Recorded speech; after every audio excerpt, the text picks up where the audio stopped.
Little Women by Louisa May Alcott. Chapter 17. Little Faithful. For a week the amount of virtue in the old house would have supplied the neighbourhood.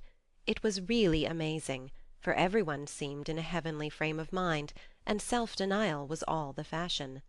Relieved of their first anxiety about their father, the girls insensibly relaxed their praiseworthy efforts a little, and began to fall back into old ways.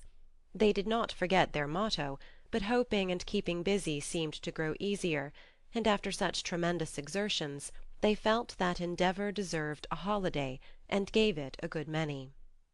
Jo caught a bad cold through neglect to cover the shorn head enough, and was ordered to stay at home till she was better, for Aunt March didn't like to hear people read with colds in their heads. Jo liked this, and after an energetic rummage from garret to cellar, subsided on the sofa to nurse her cold with arsenicum and books. Amy found that housework and art did not go well together, and returned to her mud-pies. Meg went daily to her pupils, and sewed, or thought she did, at home, but much time was spent in writing long letters to her mother, or reading the Washington dispatches over and over. Beth kept on, with only slight relapses into idleness or grieving. All the little duties were faithfully done every day, and many of her sisters also, for they were forgetful, and the house seemed like a clock whose pendulum was gone a-visiting. When her heart got heavy with longings for mother, or fears for father, she went away into a certain closet, hid her face in the folds of a dear old gown, and made her little moan, and prayed her little prayer quietly by herself.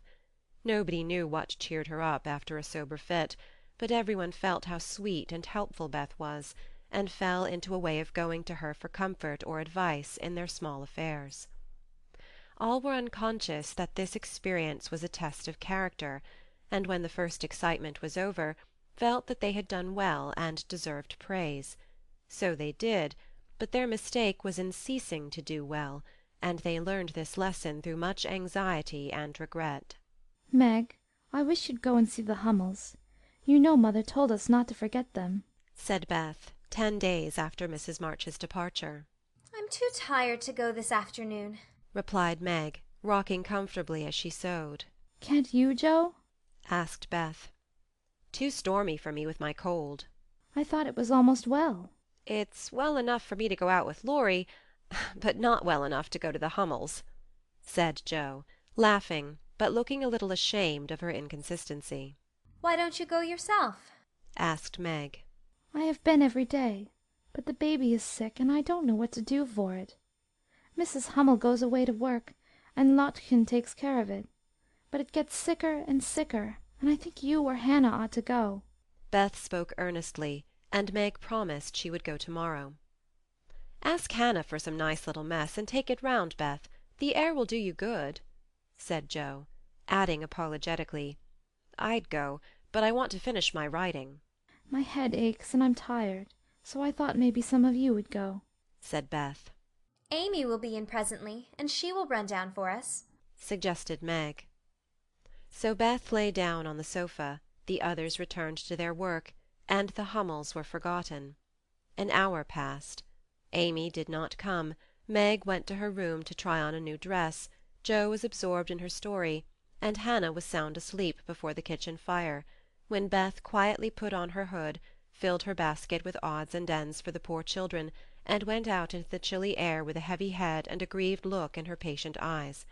It was late when she came back, and no one saw her creep upstairs and shut herself into her mother's room. Half an hour after, Jo went to mother's closet for something, and there found little Beth sitting on the medicine-chest, looking very grave, with red eyes and a camphor bottle in her hand. "Christopher Columbus! What's the matter?" cried Jo, as Beth put out her hand as if to warn her off, and asked quickly. You've had the scarlet fever, haven't you? Years ago, when Meg did. Why? Then I'll tell you. Oh, Jo, the baby's dead. What baby? Mrs. Hummel's. It died in my lap before she got home, cried Beth with a sob. Oh, my poor dear, how dreadful for you! I ought to have gone, said Jo, taking her sister in her arms as she sat down in her mother's big chair, with a remorseful face. It wasn't dreadful, Joe, only so sad. I saw in a minute it was sicker, but Lotkin said her mother had gone for a doctor, so I took baby and let Lottie rest. It seemed asleep, but all of a sudden it gave a little cry and trembled, and then lay very still. I tried to warm its feet, and Lottie gave it some milk, but it didn't stir, and I knew it was dead. Don't cry, dear. What did you do? I just sat and held it softly till Mrs. Hummel came with the doctor. He said it was dead, and looked at Heinrich and Minna, who have sore throats. Scarlet fever, ma'am, ought to have called me before, he said crossly. Mrs. Hummel told him she was poor and had tried to cure baby herself, but now it was too late, and she could only ask him to help the others and trust to charity for his pay. He smiled then, and was kinder. But it was very sad, and I cried with them till he turned round all of a sudden and told me to go home and take belladonna right away, or I'd have the fever. No, you won't, cried Joe, hugging her close, with a frightened look. Oh, Beth, if you should be sick, I never could forgive myself. What shall we do? Don't be frightened. I guess I shan't have it badly. I looked in mother's book, and saw that it begins with headache, sore throat, and queer feelings like mine, so I did take some belladonna, and I feel better, said Beth, laying her cold hands on her hot forehead, and trying to look well. If mother was only at home! Exclaimed Joe, seizing the book, and feeling that Washington was an immense way off. She read a page, looked at Beth, felt her head, peeped into her throat, and then said gravely, "You've been over the baby every day for more than a week, and among the others who are going to have it, so I'm afraid you are going to have it, Beth. I'll call Hannah. She knows all about sickness." Don't let Amy come. She never had it, and I should hate to give it to her. Can't you and Meg have it over again? Asked Beth, anxiously. I guess not. Don't care if I do. Serve me right, selfish pig, to let you go and stay writing rubbish myself, muttered Joe, as she went to consult Hannah. The good soul was wide awake in a minute, and took the lead at once, assuring that there was no need to worry. Every one had scarlet fever, and if rightly treated nobody died, all of which Joe believed, and felt much relieved as they went up to call Meg. "Now, I'll tell you what we'll do," said Hannah, when she had examined and questioned Beth. "We will have Dr. Bangs, just to take a look at you, dear, and see that we start right. Then we'll send Amy off to Aunt March's for a spell, to keep her out of harm's way, and one of you girls can stay at home and amuse Beth for a day or two."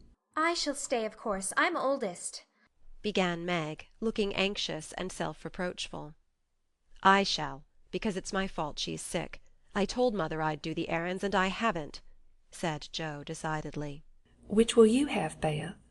There ain't no need of but one," said Hannah. "Joe, please." And Beth leaned her head against her sister with a contented look, which effectually settled that point. "I'll go and tell Amy," said Meg, feeling a little hurt, yet rather relieved on the whole, for she did not like nursing, and Joe did. Amy rebelled outright, and passionately declared that she had rather have the fever than go to Aunt March. Meg reasoned, pleaded, and commanded, all in vain. Amy protested that she would not go, and Meg left her in despair to ask Hannah what should be done. Before she came back, Laurie walked into the parlour to find Amy sobbing with her head in the sofa-cushions. She told her story, expecting to be consoled, but Laurie only put his hands in his pockets and walked about the room, whistling softly, as he knit his brows in deep thought. Presently he sat down beside her, and said in his most wheedlesome tone, "Now be a sensible little woman and do as they say. No, don't cry, but hear what a jolly plan I've got. You go to Aunt March's, and I'll come and take you out every day, driving or walking, and we'll have capital times. Won't that be better than moping here?" "I don't wish to be sent off as if I was in the way," began Amy in an injured voice. "Bless your heart, child, it's to keep you well. You don't want to be sick, do you?" "No, I'm sure I don't, but I dare say I shall be, for I've been with Beth all the time." "That's the very reason you ought to go away at once, so that you may escape it. Change of air and care will keep you well, I dare say, or if it does not entirely, you will have the fever more lightly. I advise you to be off as soon as you can, for scarlet fever is no joke, miss. But it's dull at Aunt March's, and she's so cross, said Amy, looking rather frightened. It won't be dull with me popping in every day to tell you how Beth is and take you out gallivanting. The old lady likes me, and I'll be as sweet as possible to her, so she won't peck at us whatever we do. Will you take me out in the trotting wagon with Puck? On my honor as a gentleman. And come every single day? See if I don't. And bring me back the minute Beth is well? The identical minute. And go to the theatre, truly? 12 theatres, if we may. Well, I guess I will, said Amy slowly. Good girl. Call Meg and tell her you'll give in, said Laurie, with an approving pat, which annoyed Amy more than the giving in. Meg and Joe came running down to behold the miracle which had been wrought, and Amy, feeling very precious and self-sacrificing, promised to go if the doctor said Beth was going to be ill. How is the little dear? asked Laurie, for Beth was his especial pet, and he felt more anxious about her than he liked to show. She is lying down on Mother's bed and feels better. The baby's death troubled her, but I dare say she has only got cold. Hannah says she thinks so, but she looks worried, and that makes me fidgety, answered Meg. What a trying world it is, said Joe, rumpling up her hair in a fretful way. No sooner do we get out of one trouble than down comes another. There doesn't seem to be anything to hold on to when Mother's gone, so I'm all at sea. Well, don't make a porcupine of yourself. It isn't becoming. Settle your wig, Joe, and tell me if I shall telegraph to your mother or do anything, asked Laurie, who had never been reconciled to the loss of his friend's one beauty. That is what troubles me, said Meg. I think we ought to tell her if Beth is really ill, but Hannah says we mustn't, for Mother can't leave Father, and it will only make them anxious.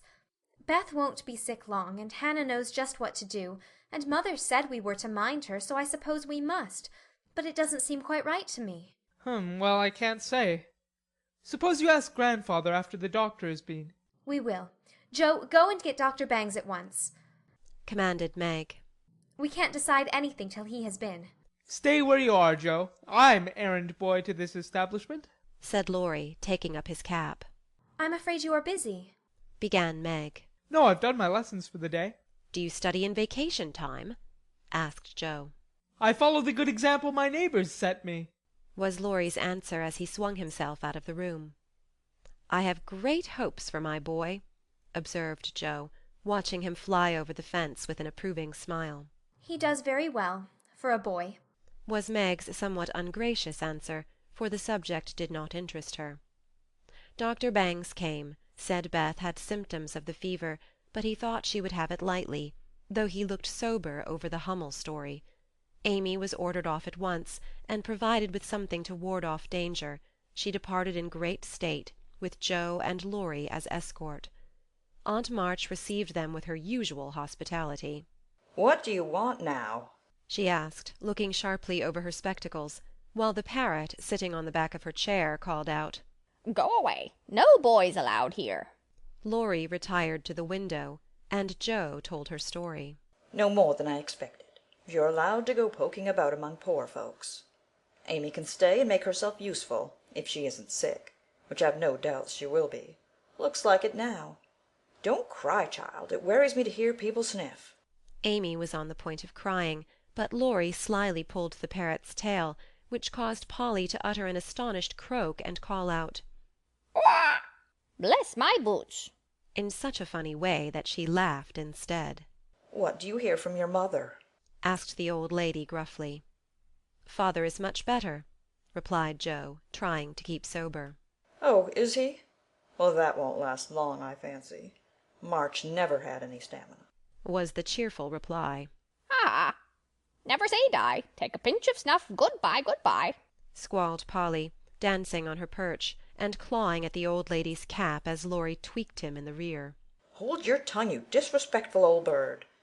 And Joe, you'd better go at once. It isn't proper to be gadding about so late with a rattle-pated boy like—" "Hold your tongue, you disrespectful old bird," cried Polly, tumbling off the chair with a bounce, and running to peck the rattle-pated boy, who was shaking with laughter at the last speech.